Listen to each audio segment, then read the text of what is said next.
আমরা এখনো নির্বাচন কমিশনকে যদি সংক্ষিপ্ত ওয়ার্ডে বলতে বলেন, আমরা এটাকে নির্বাচন কমিশন বলতে পারি না বা ইলেকশন কমিশন বলতে, এটাকে ইঞ্জিনিয়ারিং কমিশন বলতে পারি আমরা। এই ইঞ্জিনিয়ারিং কমিশনে এসেছি, এখানে অনেক কিছু ইঞ্জিনিয়ারিং হচ্ছে।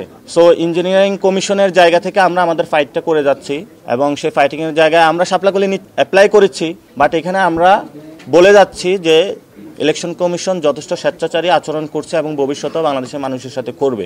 আমরা সেই জায়গায় ফাইটগুলো জারি রাখবে, শুধু এই প্রতীক প্রশ্নে না, তাদের অনেকগুলো বিষয় নিয়ে আমরা আমাদের ফাইটটা আরও বড় আকারে ধারণ করবো ইনশাল্লাহ। আমরা তো বলছি যে 300 আসনেই মানে আমরা ইলেকশন করব।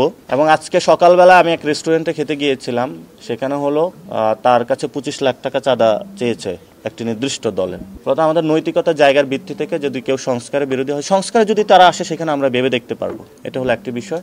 আর বাংলাদেশে তো ধর্মীয় ফেসিবাদ কায়েম হয়েছে, সোশ্যাল ওয়েতে আপনারা মসজিদগুলো দখল করা চলছে এবং জামায়াত ইসলামীর যে ধর্মীয় ফেসিবাদ, এই ফেসিবাদের তো আমরা সঙ্গী হতে পারবো না।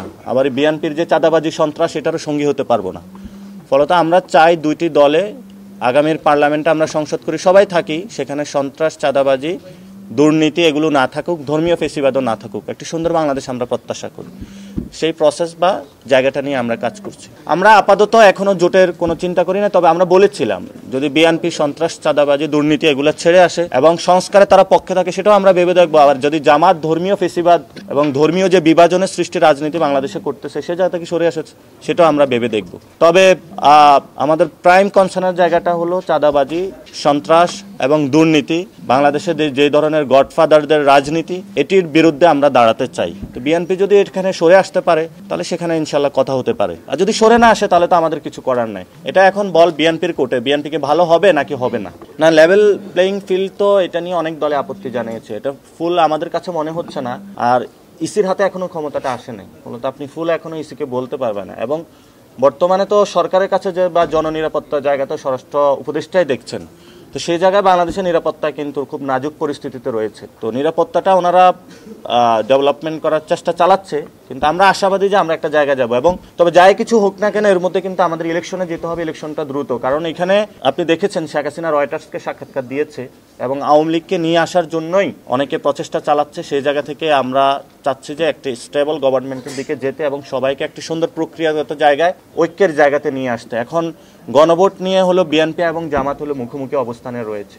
আমরা দুই দলের কাছে আহ্বান রাখবো যে আপনাদের এই ধরনের যুদ্ধ নির্বাচনকে ব্যাহত করবে, নির্বাচন পিছিয়ে যাওয়ার সম্ভাবনা রয়েছে। এজন্য দুই দলকে আহ্বান জানাবো, নির্বাচন পিছিয়ে দেওয়ার চেষ্টা করবেন না। এই ধরনের গণভোটের সময়টা নিয়ে কুতর্ক থেকে আপনারা নিজেদেরকে এড়িয়ে চলুন। গণভোট আমাদের যেটা হলো যে ইলেকশনের দিনও হতে পারে, আগেও হতে পারে, এটা নিয়ে কিন্তু আমরা চেয়েছিলাম গণভোটটা যাতে সুষ্ঠু হয় এবং গণভোটে যাতে মানুষের অংশগ্রহণটা ভয়ভীতিহীনভাবে নিশ্চিত করানো যায়, সেটার জন্য কাজ করার জন্য। কারণ গণভোট আপনি আগে দিল যে উপকারিতা, গণভোট ওই ইলেকশনের দিন দিল একই উপকারিতা।